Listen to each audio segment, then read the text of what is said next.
요한복음 6장을 어떤 관점에서 보느냐, 이게 굉장히 중요한데, 이제까지 요한복음 6장에서 많은 사람들이 주목해 보는 것은 물고기 2마리 보리떡 5개 가지고 5,000명이 먹었다는 그것에 주목을 하고 그 이야기를 항상 해요. 그런데 그 이야기를 해가면서 그것이 예수께서 표적이라고 말씀하시거든요. 성경이 표적이라는 그 단어를 많이 써요. 표적이라는 것은 무언가를 보여주기 위해서 또는 깨닫게 하기 위해서 나타내 주는 어떤 사건, 그걸 얘기하잖아요. 그럼 그게 무엇을 깨닫게 하려고 그 표적을 보여주셨나에 초점을 맞추어야 되는데, 그 사건 자체에 초점을 맞추어 놓고 그것을 어떤 시각으로 보느냐, 이게 거기에 이제 엄청난 문제가 발생을 하는데, 우리가 원하는 어떤 우리의 가치관에다가 초점을 맞추어서 이야기를 시작해 버린다고요. 그러니까 물고기 2마리 보리떡 5개 가지고 5,000명이 배부르게 먹고 12바구니에 넘치도록 남았다. 그것에 주목을 하는 거예요. 그것에 주목을 하게 되면은 어떤 현상이 발생하느냐면은, 이제 이 세상을 우리가 살아갈 때 그때만 해도 참 굶주리던 시대였었거든요. 예수님께서 사역을 하실 때도, 우리가 어렸을 때도 우리나라가 경제적으로 넉넉지 못해가지고 그 동남아시아나 아프리카나 그런 나라들에 별로 이렇게 다를 것 없는 그런 나라였었어요. 그러니까 이게 대단한 엄청난 사건으로 보이는 거죠. 먹을 것이 없는 사회에서 예수님께서 보리떡 5개 물고기 2마리 가지고 5,000명을 배불리 먹이고도 12바구니나 남았다는 이 사건은 대단했던 거예요. 그러니까 여기다 주목을 했고, 우리나라뿐만 아니라 세계 전체를 봐서도 그렇거든요. 이 전 세계가 3차, 4차 산업 그 혁명이 일어나면서부터 비로소 사람들이 좀 풍요로워졌지, 그 전에는 대다수의 사람들이 다 먹고 사는 게 힘들던 그 시기였어요. 이제 그러다 보니까 먹고 사는 것에 대한 문제에 사람들이 얽매여 있었고 그것에 집착을 했고, 그러니까 이 사건이 대단한 사건인 거예요. 예수님께서 이 땅에 일하실 때도 마찬가지예요. 유대 사회가 로마의 식민지였잖아요. 로마는 군사강국이에요. 문화적으로도 강국이긴 하지만 우선 군사 강국이에요. 그 군사의 힘을 유지하려면은 그 모든 것이 어디에서 나오겠어요? 식민지 백성들의 주머니에서 나올 수밖에 없거든요. 농사 짓는 걸 대부분을 다, 우리나라도 그 일제 36년 동안에 그랬잖아요. 대부분을 다 빼앗기고 겨우 연명할 만큼 우리의 소득으로 받게 되는데, 날마다 전쟁을 하는 나라는 농사 짓는 사람이 자기 먹을 것도 제대로 챙기기가 굉장히 힘들던 그런 시대였어요. 그러니까 5,000명이 모였는데 거기에 먹을 것이 없어서 예수님께서 그 사람들이 배고플 것이다라는 걸 걱정할 정도로 그랬거든요. 그런데 이제 어린아이 하나가 도시락 하나를 가지고 왔는데 보리떡 5개 물고기 2마리, 그걸 예수님 앞에 내놓잖아요. 이제 제자들이 그걸 가지고 와서, 이 어린아이가 이걸 가지고 왔는데 이것밖에 없습니다. 이제 우선 당장 이제 상황이 그런 거예요. 또 어떤 사람들은 도시락을 가지고 온 사람도 있을지 모르겠지만은 성경에 그런 걸 말하고 있지 않으니까 예수님께서 그것을 받아 들고서 사람들 이렇게 군데군데 때를 지어서 앉히라고 그러거든요. 이게 그 이스라엘 백성들의 보편적인 문화에 따르면은 여자들과 어린아이들은 숫자에 앉혀요. 전쟁터에 나가서 싸움을 수행할 수 있는 남자들의 숫자만 수에 치기 때문에 그런 관점에서 우리가 이것을 이해한다 그러면 5천 명이면은 대개 3배 정도 더해서 15,000명 정도 모였을 것이라고 생각하거든요. 15,000명이면 어느 정도나 될 것 같아요? 엄청나게 많죠. 어느 정도 큰 읍의 사람들이 다 모인 거예요. 그게 예루살렘 사람이 다 모인다 한들 그때 당시에 그만큼 됐을까요? 그런데 거기는 예루살렘이 아니잖아요. 예루살렘이 아니라 요단강 동쪽에 그 갈릴리 바다를 건너서 요단강을 건너서 동편에 있는 곳이었기 때문에 유대인들만 모였을까 하는 생각도 있긴 있어요. 그런데 굉장히 많은 사람들이 모였다고요. 이렇게 모인 이유도 이제 우리가 이해를 해야 돼요.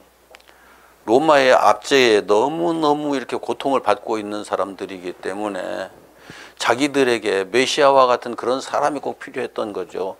로마를 물리쳐버리고 이스라엘을 독립해서 이스라엘이 세계의 번듯한 나라가 되게 하기 위한 그런 역할을 할 수 있는 사람에 대한 기대감이 굉장히 컸던 거죠. 그런데 니고데모가 예수님을 당신이 그런 사람인 줄로 내가 압니다라고 찾아올 정도로 그런 소문이 났거든요. 예수님이 특별한 사람으로 소문이 났기 때문에 예수님께서 벳세다 광야에서 그때 뭐 많은 사람들에 의해서 이렇게 전파가 됐는지 어쨌는지 우리는 알 수가 없어요. 거기에 계신다는 소문을 듣고 많은 사람들이 왔는데 그렇게 많이 모여버렸다고요. 이제 12 제자도 거기 함께 있었고, 그래서 그냥 아침부터 시작해서 계속 말씀을 하시다가 때가 됐어요. 때가 넘었겠죠. 이제 집으로 보내려고 그러는데 배고픈 사람들 집으로 보내니까 예수님께서 좀 그렇다 해가지고 제자들에게 먹을 것이 있느냐고 물어보죠. 제자들이 이 사람들 다 먹이려면 얼마나 많은 떡이 있어야 되는데요. 우리에겐 그런 게 없습니다. 그런데 어린아이 하나가 도시락을 하나 내놨단 말이에요. 지금 물고기 2마리, 보리떡 5개. 예수님께서 그걸 받아들고서 사람들을 이렇게 무리지어 앉히라고 하신단 말이에요. 무리지어서 앉히면은 얼마나 이게 넓은 들녘이었을까 하는 생각도 이해를 해야 돼요.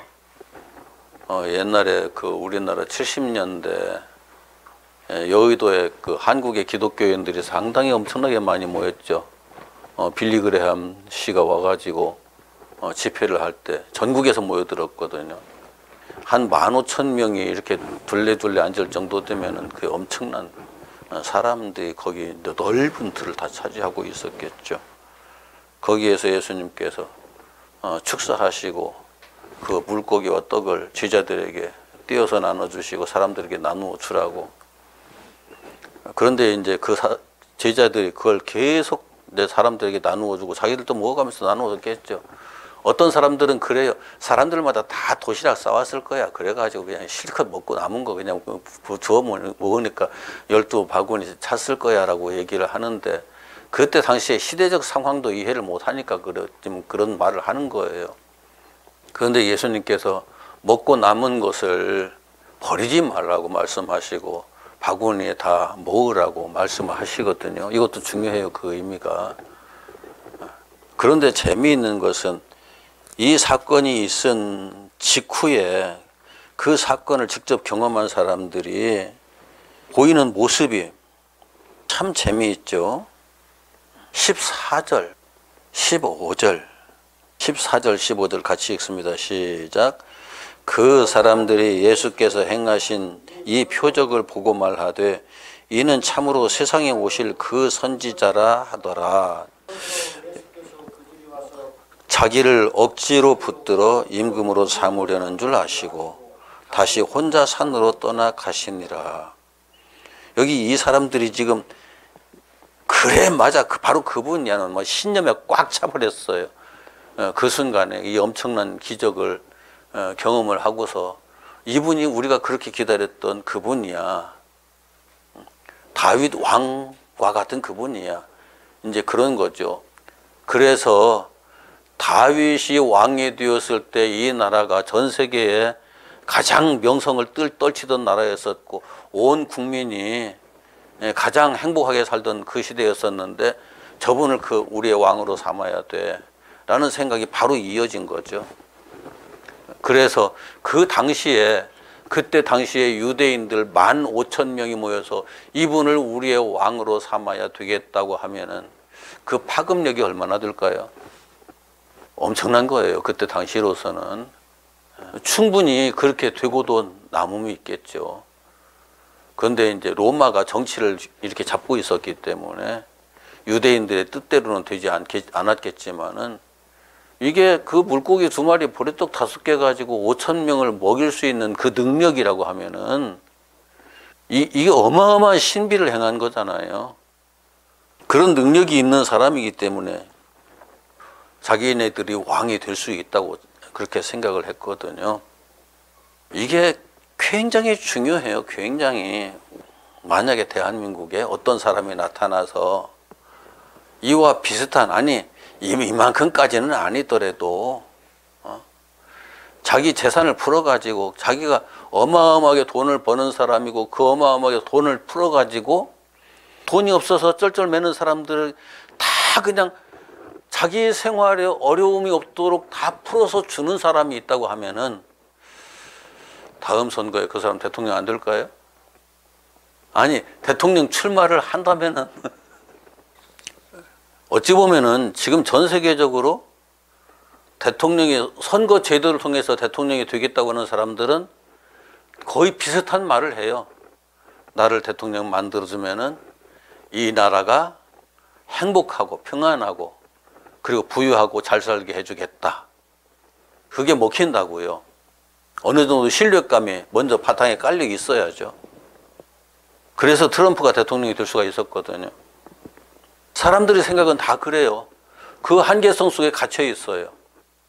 사람들의 생각은 그 한계성 속에 갇혀 있는데 예수님께서는 전혀 다른 모습을 보이시거든요. 15절 다시 한번 봅시다. 15절 시작. 그러므로 예수께서 그들이 와서 자기를 억지로 붙들어 임금으로 삼으려는 줄 아시고 다시 혼자 산으로 떠나 가시니라. 예수님께서는 그 자리를 피해버려요. 그냥 그 사람들을 피해버려요.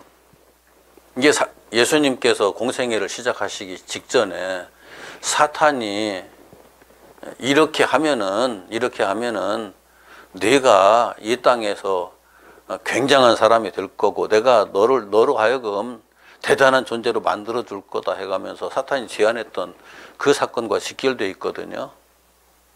그런데 예수님은 사탄의 그 제안을 그냥 바로 전혀 생각할 것도 없이 배척하시거든요. 그런데 그분이 누구냐? 그분이 도대체 누구기에 이렇게 하시느냐 하는 것이 16절부터 21절까지에 나와 있어요. 같이 읽어봅시다. 시작. 저물매 제자들이 바다에 내려가서 배를 타고 바다를 건너 가버나움으로 가는데 이미 어두웠고 예수는 아직 그들에게 오시지 아니하셨더니 큰 바람이 불어 파도가 일어나더라. 제자들이 노를 저어 12여리쯤 가다가 예수께서 바다 위로 걸어 배에 가까이 오심을 보고 두려워하거늘 이르시되 내니 두려워하지 말라 하신대 이에 기뻐서 배로 영접하니 배는 곧 그들이 가려던 땅에 이르렀더라. 이것을 이해하려면은 창세기 1장으로 가야 돼요. 창세기 1장 1절 2절 같이 읽습니다. 시작. 태초에 하나님이 천지를 창조하시니라. 땅이 혼돈하고 공허하며 흑암이 깊음 위에 있고 하나님의 영은 수면 위에 운행하시니라. 하나님의 영, 성령 할 때는 성령만 얘기하지 말고 성부, 성자, 성령 이 세 위가 한 분이다라는 것을 먼저 항상 전제로 해서 이해를 해야 돼요. 하나님은, 성령님은, 예수님은 수면에 운행하신다. 다시 요한복음 6장으로 넘어와서 요한복음 6장 19절 다시 한번 읽어요. 시작. 제자들이 노를 저어 11일쯤 가다가 예수께서 바다 위로 걸어 배에 가까이 오심을 보고 두려워하거늘. 창세기 1장에서는 성령이 물 위로 운행하신다라고 되어 있잖아요. 여기 운행이 뭐예요? 물 위를 움직이신다. 그것을 그대로 끌어온 거예요. 지금 여기에다가 이분이 하나님이시다라는 것을 이렇게, 이분이 하나님이시기 때문에 세상에서 왕이 되는 것이 중요한 것이 아니고 하나님의 목적을 이루러 오셨다. 여기에 물은 창세기 1장 2절의 물이거든요. 이걸 한마디로 참 이런 것들이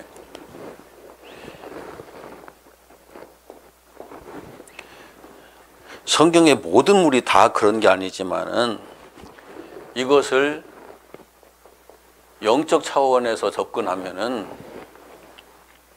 창세기 1장 2절의 물은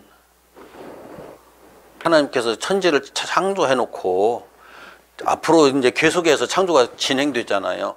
하늘과 땅을 만들어 놓고 하늘과 땅에 있는 모든 것들을 하나씩 하나씩 채워 가시는 과정이 진행되잖아요. 그 과정을 하나님께서 오직 말씀으로 하시거든요.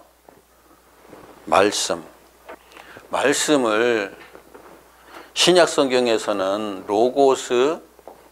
로고스라고 얘기를 해요. 그런데 신약 성경에서 로고스라고 얘기를 했을 때, 말씀이라고 얘기를 했을 때 우리 입에서 나오는 말이라는 의미도 있지만 우리 입에서 나오는 말이 아무런 뜻도 없이 생각하지도 않고 그냥 말이 나오나요? 우리가 어떤 말을 할 때, 어떤 말을 하든지 말을 할 때 말에 논리가 있나요? 없나요? 말에 어떤 논리가 이렇게 들어가 있지 않으면 그건 말이 아니에요. 그건 소리지 말이 아니에요. 말은 어떤 말이든지 논리가 들어가 있어요. 그 논리는 어떤 원리에 의해서, 어떤 원칙에 의해서 형성되잖아요. 내가 이렇게 차근차근 설명한 적이 잘 없었는데 이게 좀 아무래도 필요할 것 같아가지고, 어떤 원리, 법칙, 아무런 원리도 없고 아무런 규칙도 없고 그냥 말을 쭉 늘어놓으면 사람들이 그 말을 알아듣나요? 저게 말이야 막걸리야 그러겠죠. 어떤 기준이 없는 말을 한다? 무슨 의미가 있어요? 그 헬라어 로고스라는 건 이것보다 더 깐깐해요. 이게 어떻게 나오느냐면은 헬라 사람들이 철학이라는 걸 만들잖아요. 뭐 만들었다기보다도 이제 결국은 철학을 발전시키는 건데, 철학이라는 건 생각하는 학문이거든요. 생각하는 학문. 생각하는 학문을 발전시키는데 어떤 것을 말을 할 때는 가장 그 말을 하는 그 내용의 가장 궁극적인 것, 그것이 무엇인지를 항상 전제로 해놓고 말을 해요. 생각하는 사람들은. 진리라고 말하면 가장 궁극적인 진리가 뭘까라는 것을 또 질문을 하거든요. 내가 진리를 말할게. 진리라는 것은 뭐야? 질문이 들어온다고요? 그럼 진리는 이런 거야 라고 얘기를 하는데, 진리는 이런 거야 라고 해서 다 해결되는 거 아니에요. 그걸 설명하는 과정에서 또 다른 말이 나오잖아요. 그것을 계속 질문하고 해가면서 가장 더 이상 질문할 것이 없는 완벽한 근원에 도달하는 것이, 그것이 원리고 법칙이고 기준이고 규범이고 그런 거예요. 그것을 헬라 사람들은 로고스라고 했거든요. 그러니까 로고스가 빠져있는 말이라는 건 자체가 성립이 안 되는 거예요. 요걸 하나 만드는데도 이것을 만들기 위해서 수없는 연구를 해가면서 그 연구를 하는 과정에서 이렇게 하면 되겠네 라고 하다 보면은 정확하게 안 맞아 떨어지는 게 있잖아요. 요게 안 맞으니까 안 되는 거예요. 요게 정확하게 딱 맞게 그게 되는 순간에 이것이 완성되는 거죠. 그래서 온 천지 만물은 하나님께서 창조를 하셨지만 하나님의 차원에서 볼 때도 이 천지 만물이 어떤 원리와 법칙과 규범과 기준에 맞도록 됨으로 해서 창조된 거예요. 성령께서 그 모든 것들을 감싸고 품에 안고 돌리신다, 운행하신다. 다른 말로 바꾸면은 섭리하신다. 그걸 섭리하시면서 온 천지 만물이 창조된 거거든요. 바로 그것이 표상적으로 물로 표현된 거죠. 상징적으로. 그 물을 성령께서 물 위로 운행하셨다. 우리는 이제 그렇게 표현하고 있는데 원문에 보면은 그 물덩어리를 감싸고 돌리고 계셨다. 그런 의미예요. 그런데 사람들은 성령께서 그 어마어마한 물덩어리를 감싸고 돌리고 계셨다라고 이해하기보다는 물 위를 운행하셨다라고 이해하는 게 쉽거든요. 그래서 표현이 그렇게 된 거고 번역도 그렇게 된 거예요. 그런데 원문을 면밀히 보면은 성령께서 물 위를 운행하신 것이 아니라 물을 감싸고 돌리셨다. 자, 내가 자동차를 운행하는 것은 자동차 지붕 위에 올라가서 내가 걸어가는 건가요? 자동차를 타고서 달리는 건가요? 이게 운행이라는 것이 여러 가지 의미로 해석이 된단 말이에요. 그것을 그대로 갖다가 예수님께서 물 위를 운행하시는 것으로 그렇게 표현해 놓은 거예요. 창조주 예수 그리스도 하나님, 그런 차원에서 창조주 하나님이 이 땅에 오셔서 하시고자 하는 일이 뭘까? 겨우 배고픈 사람 물고기 2마리 보리떡 5개 가지고 그거 떼어 나눠줘서 그 사람들 배부르게 먹도록 해주기 위해서 이 땅에 오셨을까? 그게 목적이 아니잖아요. 그걸 통해서 백성들에게, 그 사람들에게 알리고자 한 것은 내가 바로 창조주로 이 땅에 온 거야. 그걸 알리기 위해서 오신 거거든요. 창조주로서 이 땅에 왔으면 이 땅에 오셔서 뭘 하실까요? 사람들의 마음에 맞춰서 무슨 일을 하실까요?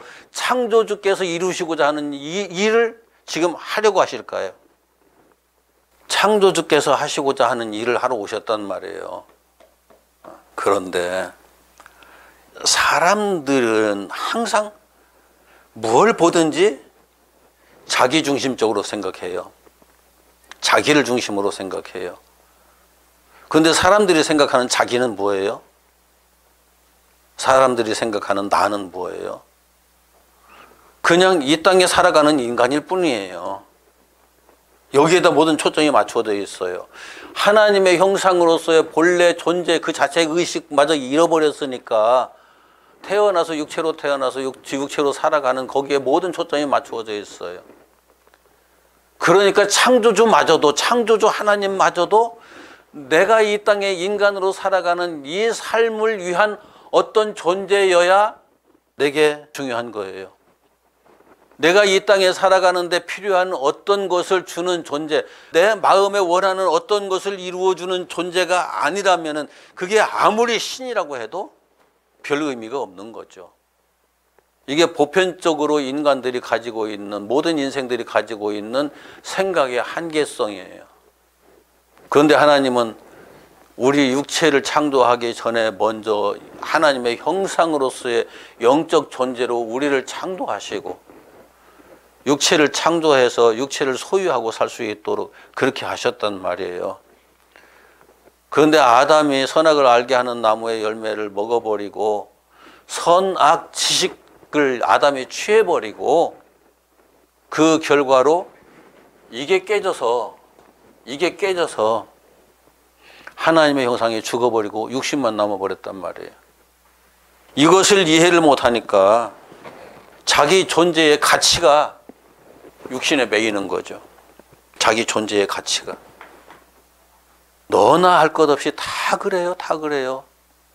제가 항상 보면서 느끼는 게 자기 존재의 가치를 그 육신에다 딱 묶어놓고 그게 전부인 것처럼 사는 사람들이 대부분인데, 그럼 사람의 가치는 얼마나 될까요? 사람이 자기 존재의 가치를 육신에다 딱 묶어놓는 그 순간에 사람의 값은 얼마나 될까요? 이걸 계산해 본 사람이 있어요. 고기 덩어리가 여기 지방을 다 짜서 기름값 이런 거 저런 거 다 해가지고 계산을 해본 사람이 있어요. 어느 정도나 들 것 같아요? 돼지 한 마리만 못하지. 돼지 한 마리만도 못해요. 돼지는 그래도 이 시장에 내놓으면 사가잖아요. 사람 고기 누가 사가나요? 요즘은 의술이 발달해가지고 내가 숨 떨어지기 전에 장기 기증을 다 해버리면은,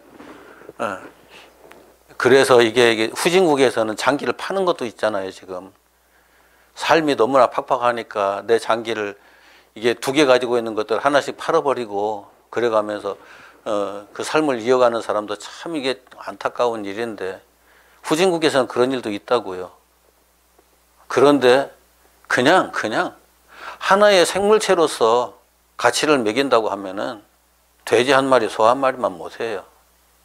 거기에다가 이 인간의 욕심이 작용하기 때문에 그것을 터무니없이 자기의 가치를 막 부풀려 가지고 생각을 하는 건데, 나를 왜 그렇게 형편없는 존재로 만들어 버려요? 나를 그렇게 형편없는 존재로 만들고 말 거냐? 물론 이 세상에서 내가 특별한 존재가 돼가지고 어떤 특별한 일을 하면은 내 가치가 올라간다고 말하지만, 그것은 그 행위로 만들어낸 결과 때문에 인간들이 이렇게 매기는, 잠정적으로 매기는 가치지, 그 인간 자체만 놓고 보면은 그런 가치가 없어요. 그래서 이제 그걸 넘어서서 사람들이 자기 가치를 높이기 위해서 정신에다 이제 가치를 옮겨버리죠. 육체가 아닌 정신으로 가치를 옮겨버리죠. 정신의 가치. 이 정신의 가치를 논하는 것이 인본주의 철학이에요. 정신의 가치를 얼마만큼 높일 수 있을까요? 물리적 차원에서. 물질 세계를 넘어가는 가치가 인간의 정신에게 주어지는 게 가능할까요?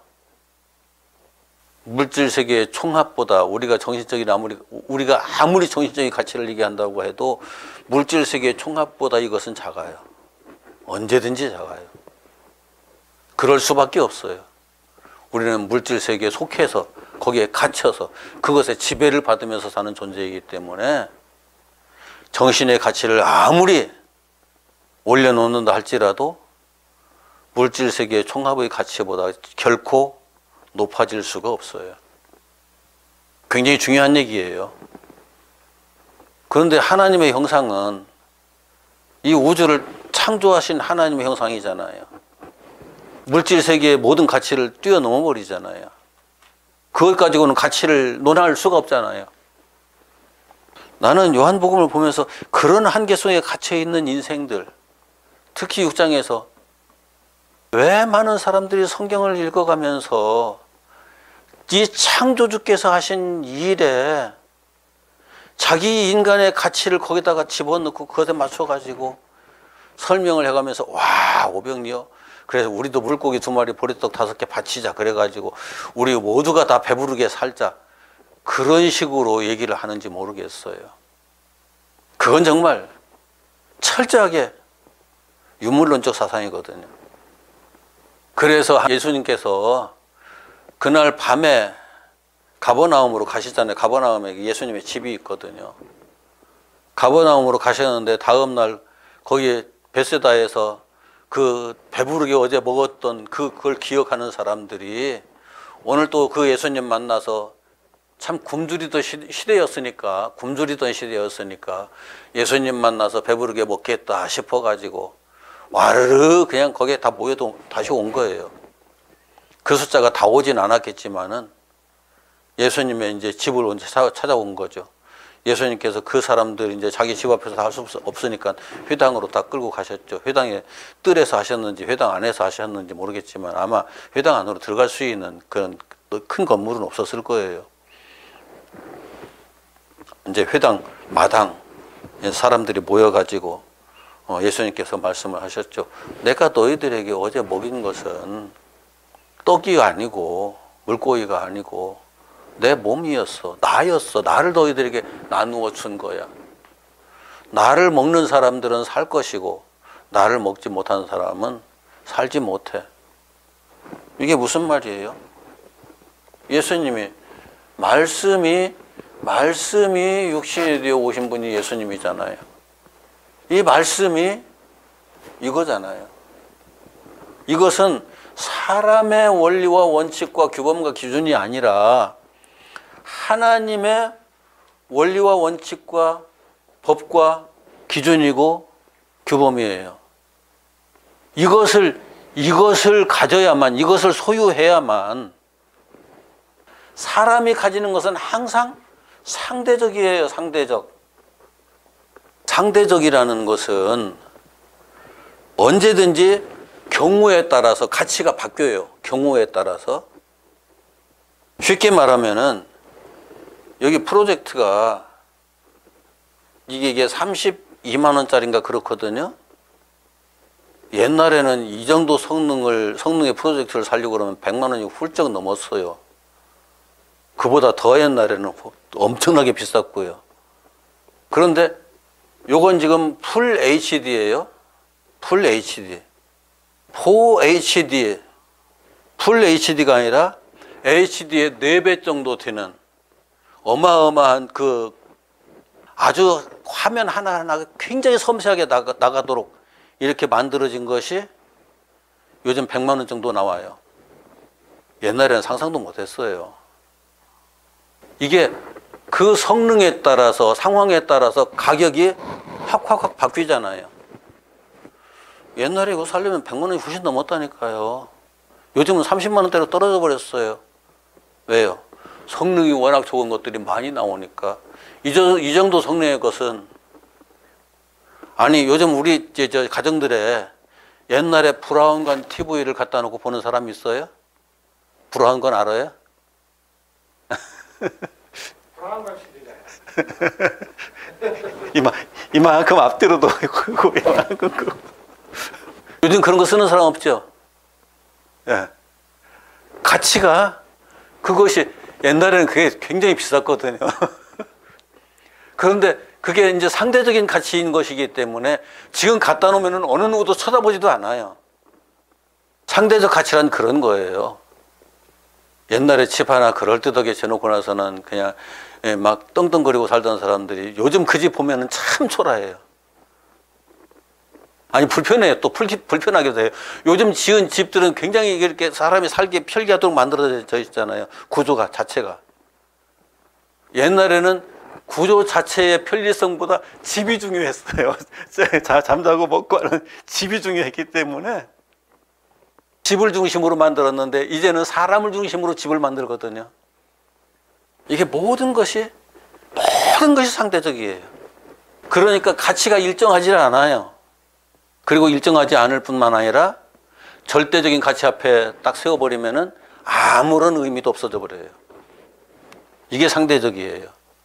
그런데 하나님의 원료, 원칙, 기준, 법, 이것은 하나님의 말씀은 절대적인 가치를 가진 거예요. 이것으로 온 우주가 돌아가고 있고 이것으로 나와 여러분들이 존재하고 있어요. 이것으로 하나님 나라도 있는 거예요. 이것을 주님께서는 너희들이 그걸 가져야 된다. 내가 바로 그야 라고 말씀하시는 거고 이것이 생명이니까 그냥 논리가 아니고 그냥 원리가 아니고 원칙이 아니고 그런 것이 아니고 이것이 생명 자체니까 이걸 먹어야 너희들이 살 수 있어 라고 말씀하시거든요. 하나님의 형상으로 살 수 있어 라고 말씀하시거든요.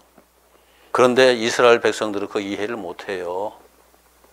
왜요? 마치 이런 거예요. 유치원 아이 데려다 놓고 우주선을 지금 설명하고 있는 것하고 똑같은 상황이 벌어지는 거예요. 유치원 아이들도 요즘 우주선 개념은 어느 정도 알아요. 그런데 구체적으로 설명하기 시작하면 알아들을까요? 못 알아듣죠. 전혀 못 알아듣죠. 똑같아요. 그런 상황이 발생하는 거예요. 예수님 말씀을 열심히 들었어요. 그 많은 사람들이 모여가지고. 그런데 어떤 상황이 벌어졌어요? 저 뒤에 가서 확인해 봐요. 6장 66절. 6장 66절. 같이 읽어요. 시작. 그때부터 그의 제자 중에서 많은 사람이 떠나가고 그와 함께 다니지 아니하더라. 지금 바다 건너편에서 배부르게 먹고 다음날 예수님 그 집 앞에 모여있던 그 사람들을 지금 여기서 말하는 것이 아니라 그 사람들은 당연한 거고 예수님의 제자를 내가 예수님의 제자야 라고 스스로 생각하고 예수님을 따라다녔던 그 많은 사람들이 떠나갔단 말이에요. 이게 뭘 의미해요? 다시는 예수님하고 다니지 않는다. 그렇게 돼 있잖아요. 그러면 5천 명은 당연히 다 떠나갔죠.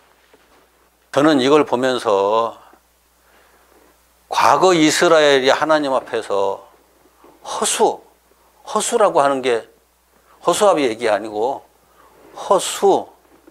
숫자로는 아무런 의미가 없는 사람들이었다. 그런데 과거 이스라엘만 그럴까?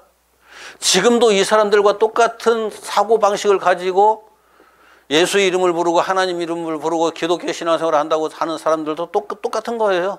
다 허수예요. 의미가 없어요, 전혀. 그래서 예수님께서 제자들에게 12제자에게 물으시죠. 67절 시작. 예수께서 12제자에게 이르시되 너희도 가려느냐. 12제자에게 물어보죠. 너희도 가려느냐. 다 떠나갔다. 너희도 가려느냐. 그러니까 제자들이 대답하는 말. 68절 같이 읽어요. 시작. 시몬 베드로가 대답하되 주여 영생의 말씀이 주께 있사오니 우리가 누구에게로 가오리까.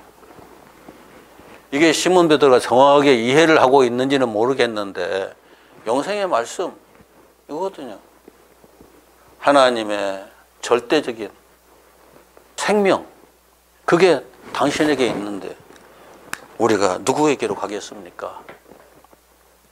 예수님께서 그 사람들에게 결정적인 말씀을 하시는 것이 63절에 있어요. 6장 63절.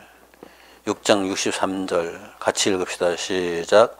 살리는 것은 영이니 육은 무익하니라. 내가 너에게 이른 말은 영이요 생명이니라. 살리는 것은 영이니 육은 무익하니라. 그런데 우리는 신앙생활을 한다고 하면서도 신앙의 모든 것들을 자꾸 이 물리적인 일, 육에다 초점을 맞추어서 생각을 하고 그것에다 적용을 해가면서 얘기를 하고 그리고 신앙의 모든 것들을 바로 거기에다 초점을 맞추어서 생활을 해요. 그런데 예수님은 그 육은 무익하다고까지 말씀을 하신다고요. 그럼 그걸 한번 좀 생각해 봐야죠. 살리는 것은 영이니 육은 무익하니라. 하나님께서 우리를 하나님의 형상으로 창조하셨어요. 하나님의 형상으로 창조했기 때문에 하나님의 아들이에요. 하나님의 형상으로 창조하지 않았으면 그 아들이 될 수가 없어요. 쉽게 말하면 내가 내 형상으로 낳은 자식이 내 아들이에요. 하나님께서 다른 천지 만물도 그렇지만은 특히 우리 인간을 창조하실 때는 그냥 창조하신 것이 아니라 당신의 형상을 나누어서 창조하신 거라고요. 당신의 형상을 나누어서. 하나님의 형상은 하나님에게서밖에 안 나와요. 다른 것에서 있을 수가 없어요. 하나님에게서 나와야 하나님의 존재를 나누어서 그 존재를 나누어야만 그 하나님의 형상이 있지 그렇지 않고서는 하나님의 형상 자체가 없어요. 그래서 낳으셨다고도 오늘날 내가 너를 낳았도다라고 말씀하시는 성경을 통해서도 확인할 수 있지만 우리를 낳았다고 말씀하시는 거예요. 천지 창조의 과정에서 보면은 우리를 낳았다고 하는 간접적인 표현이 우리에게 제시되거든요. 직접적으로 말씀하시는 건 아니지만은 하나님께서 우리를 낳으셨어요. 그래서 하나님의 아들인 거예요. 하나님의 형상으로. 이게 영이에요. 이게 영이에요. 그런데 창세기 3장 가장 기본적인 것들을 우리가 이해를 하는 게 필요한데요. 창세기 3장 19절 같이 읽어요. 시작. 내가 흙으로 돌아갈 때까지 얼굴에 땀을 흘려야 먹을 것을 먹으리니 내가 그것에서 취함을 입었음이라. 너는 흙이니 흙으로 돌아갈 것이니라 하시니라. 하나님의 형상이 죽어버린 이 존재, 이건 흙이라고요. 그냥 흙이라고요. 그러니까 아담이 육신의 존재로 되어버렸고 흙으로 되어버렸기 때문에 너는 흙이니 흙으로 돌아간다라고 말씀하시잖아요. 살리는 것은 영이야. 하나님의 형상이 영이야. 하나님의 형상은 영인데 이 흙으로 된 육신, 이건 무익하다. 왜 무익하다고 했을까요? 이게 쉽게 설명될 수 있는 건 아니에요. 그러나 최대한 쉽게 설명한다면은 이 육신이 마치 주인처럼 이렇게 행동을 해요. 생각도 이 육신이 하는 거잖아요. 이 육신이 주인처럼 생각하고 행동을 해요. 나를 영적인 존재로 이해하기까지가 쉽지 않아요. 그래서 하나님의 형상이 영적인 존재로 이해하기까지가 쉽지 않아요. 이 육신을 초월해야만 비로소, 초월할 수 있어야만 비로소 이런 하나님의 형상으로 내가 창조가 되었다는 것을, 하나님께서 낳은 아들이라는 것을 이해할 수 있다고요. 그런데 내겐 그 정체성이 없잖아요. 하나님의 형상으로서의 정체성 자체가 없잖아요. 우리가 이 땅에서 태어난 이후에 내 안에 형성된 정체성은 육신의 정체성이에요. 그냥 육신의 정체성이에요.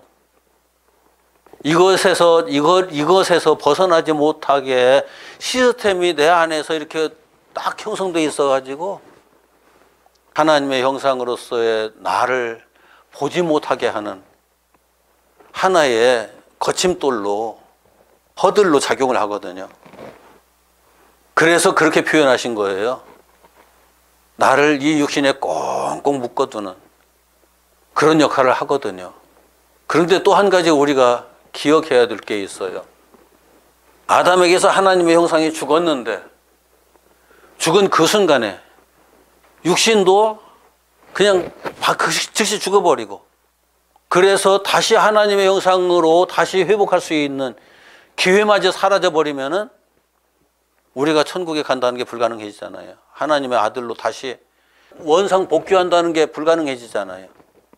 그래서 하나님께서 아담이 하나님의 형상의 선악을 알게 하는 선악 지식 나무의 열매를 따먹고 하나님의 형상이 죽어버리자 육신도 같이 소멸돼야 되는데 육신을 즉시 소멸시키지 않고 가죽옷을 지어 입혀가지고 이 세상으로, 시공간의 세상으로 내려보내신다고요. 현재 우리들이 사는 이 삶의 시스템 속으로 내려보내신다고요. 그리고 거기에서 다시 하나님의 형상을 회복하고 올라오도록 기회를 주시는 거예요. 그래서 지금 이 시공간의 세상과 이 육신은 하나님께서 우리에게 주시는 어마어마한 기회의 은혜예요. 어마어마한 은혜예요. 그 은혜 속에 우리가 지금 살고 있어요. 내가 그런 은혜를 받은 사람으로서 이 육신을 가지고 사는 동안에 하나님의 형상을 회복하고 예수님께서 이 땅에 오셔서 당신의 생명을 주시는 것처럼 그 생명을 내가 먹고 마시고 나의 존재로 삼아버리고, 이게 하나님이 세계야. 세계, 그 세계로 들어가기 위한 삶을 살아야 되는데 우리는 아침부터 저녁까지 그 생각 거의 못 하거든요. 이 땅에서 어떻게 먹고 어떻게 살아야 될까 하는 그 생각에 갇혀서 살거든요. 자, 요한복음 다시 요한복음으로 넘어가서 요한복음 전체를 좀 요한복음 그 6장을 전체적으로 이해를 하는 게 중요한데 우리가 어떻게 해야 하나님의 일을 하오리까? 이게 이제 이스라엘 백성들이 예수님의 설명을 듣다가서 하는 질문인데요. 28절, 29절 같이 읽읍시다. 시작. 그들이 묻되 우리가 어떻게 하여야 하나님의 일을 하오리까? 예수께서 대답하여 이르시되 하나님께서 보내신 이를 믿는 것이 하나님의 일이니라 하시니. 여기 믿는다는 것은 예수님께서 하시는 말씀, 예수님께 전적으로 의존해가지고 예수님과 하나가 되어서 십자가와 부활의 역사를 같이 예수님과 동행하는 것, 이게 이제 그렇게까지 믿는 거거든요. 하나님의 일은 바로 그거예요. 하나님의 일은. 하나님의 일을 우리가 어떻게 하면 됩니까? 나를 믿어라. 그때부터 예수님을 믿으면은 이제 예수님께서 가시는 길 똑같이 따라가야죠. 그게 십자가의 길이었고 부활의 길이기 때문에 믿으라고 하니까 그냥 여기 와서 아멘 할렐루야 내가 예수님 믿습니다. 그걸로 끝나는 줄로 착각하고 있는데 그건 그동안의 믿음을 잘못 가르쳐 온 결과예요. 그 믿는 그 사람들에게 예수님께서 하시는 말씀 40절 같이 읽습니다. 시작. 나를 보내신 이의 뜻은 내게 주신 자 중에 내가 하나도 잃어버리지 아니하고 마지막 날에 다시 살리는 이것이니라. 내 아버지의 뜻은 아들을 보고 믿는 자마다 영생을 얻는 이것이니 마지막 날에 내가 이를 다시 살리리라 하시니라. 이걸 그대로 다시 한번 반복하십니다. 44절 같이 읽어요. 나를 보내신 아버지께서 이끌지 아니하시면 아무도 내게 올 수 없으니 오는 그를 내가 마지막 날에 다시 살리리라.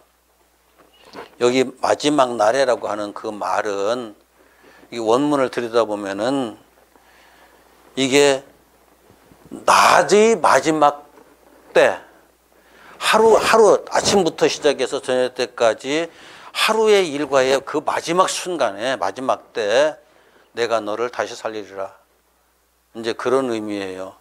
그러면 여기 낮의 마지막 그 무슨 의미일까요?